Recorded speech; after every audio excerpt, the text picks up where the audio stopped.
29শে March তালসারির সমুদ্র সৈকত ভোলে বাবা পার করবে ধারাবাহিকের শুটিং চলাকালীন জলে ডুবে টলিউডের অত্যন্ত প্রতিভাবান অভিনেতা রাহুল অরুণোদয় বন্দ্যোপাধ্যায়ের মার্মিক মৃত্যু পুরো বাংলাকে স্তব্ধ করে দিয়েছিল।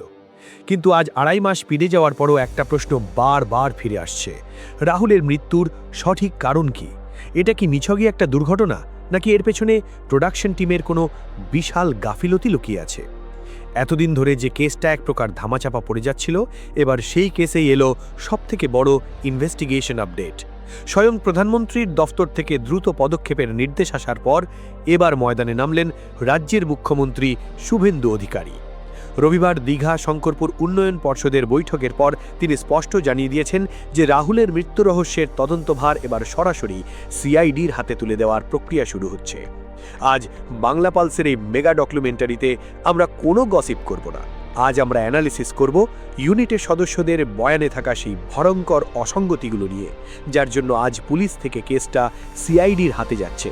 প্রোডাকশন টিমের ঠিক কোন ভুলের জন্য একটা তরতাজা প্রাণ চলে গেল, পুরো ভিডিওটা দেখুন, কারণ এই ইনভেস্টিগেশনের রিয়েলিটিটা আমাদের সবার জানা দরকার। একবার লজিক্যালি ওই দিনটার ঘটনাটা ভাবার চেষ্টা করুন। আউটডোর শ্যুট, তাও আবার সমুদ্রে। এই ধরনের শুটিংয়ে কড়া সেফটি প্রোটোকল থাকাটা বাধ্যতামূলক। কিন্তু যখন দুর্ঘটনাটা ঘটল, তখন ইউনিটের সদস্যদের বয়ান আর পুলিশের হাতে থাকা ফুটেজের মধ্যে আকাশ পাতাল তফাৎ দেখা গেল। কেউ বলছে রাহুল নিজেই নাকি অনেকটা গভীরে চলে গিয়েছিল, আবার কেউ বলছে ঢেউয়ের টানে ব্যালেন্স হারিয়েছে। কিন্তু পুলিশের প্রাথমিক ইনভেস্টিগেশনে দেখা যাচ্ছে ক্যামেরার ফুটেজ আর ইউনিটের লোকেদের কথার মধ্যে কোনো মিল নেই। যদি শুটিং চলছিল, তাহলে সেই পার্টিকুলার মুহূর্তের প্রপার ফুটেজ কোথায়? কেন রেস্কিউ টিম বা লোকাল লাইফগার্ডদের আগে থেকে স্ট্যান্ড বাই রাখা হয়নি? এই গাফিলতির দায় কে নেবে? একটা মেগা সিরিয়ালের বাজেট কি একটা মানুষের জীবনের থেকেও বেশি? বস, এই প্রোডাকশন গাফিলতির পর এবার পিএমও এবং মুখ্যমন্ত্রীর এই হাই লেভেল ইনভেস্টিগেশন প্রসেসটা শেয়ার করার আগে আপনাদের কাছে আমার একটা ছোট্ট রিকোয়েস্ট আছে। ইউটিউবের অ্যানালিটিক্স আমাকে দেখাচ্ছে আপনাদের মধ্যে প্রায় 80% মানুষ রেগুলার আমাদের এই ইনভেস্টিগেটিভ রিয়েল স্টোরিগুলো পুরোটা দেখেন, জাস্টিসের এই লড়াইয়ের আপডেট চান, কিন্তু চ্যানেলটা সাবস্ক্রাইব করেন না। এটা কিন্তু একদম ফেয়ার নয়। আপনাদের এই একটা সাবস্ক্রাইব আর ভিডিওতে একটা লাইক আমাদের এই রকম জেনুইন স্টোরিগুলো সবার আগে আপনাদের সামনে ব্রেক করার জন্য মারাত্মক এনার্জি দেয়। তাই প্লিজ এখনই ভিডিওটা পজ করে সাবস্ক্রাইব বাটনটা দাবিয়ে দিন। করে দিয়েছেন? Thank you. চলুন ফিরে যাই ইনভেস্টিগেশনে। যখন কোনো কেসে সাধারণ পুলিশের ইনভেস্টিগেশন নিয়ে পরিবারের মনে সন্দেহ তৈরি হয়, তখন সেন্ট্রাল বা স্টেট লেভেলের ইন্টারভেনশন খুব জরুরি হয়ে পড়ে। বাংলা বিনোদন জগতের একাংশ যখন এই গাফিলতির বিরুদ্ধে সরব হলো, তখন বিষয়টা সোজা প্রধানমন্ত্রীর দপ্তর পর্যন্ত পৌঁছায়। আর সেখান থেকে দ্রুত পদক্ষেপের নির্দেশ আসার পরেই রাজ্যের অ্যাডমিনিস্ট্রেশন নড়ে চড়ে বসেছে।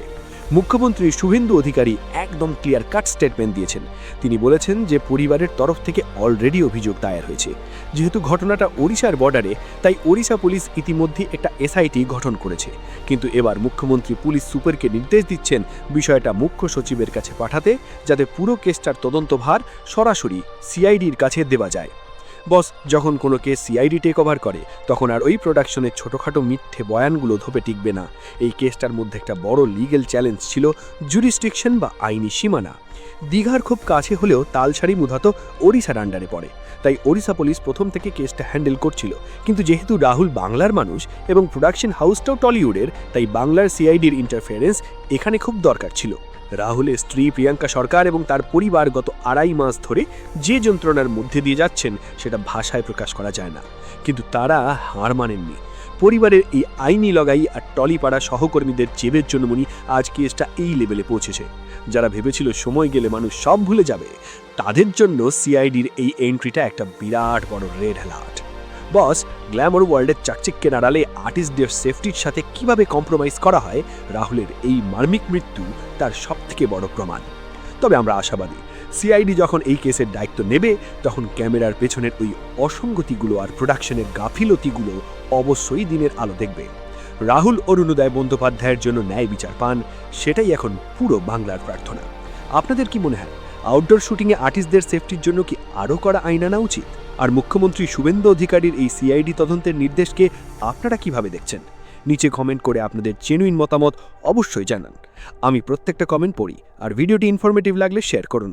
টলিউডের এই জাস্টিসের লড়াই আর রিয়েল আপডেটসগুলো সবার আগে জানতে সাবস্ক্রাইব করুন বাংলা পালস। ভালো থাকবেন আর অন্যায়ের বিরুদ্ধে সবসময় আওয়াজ তুলবেন।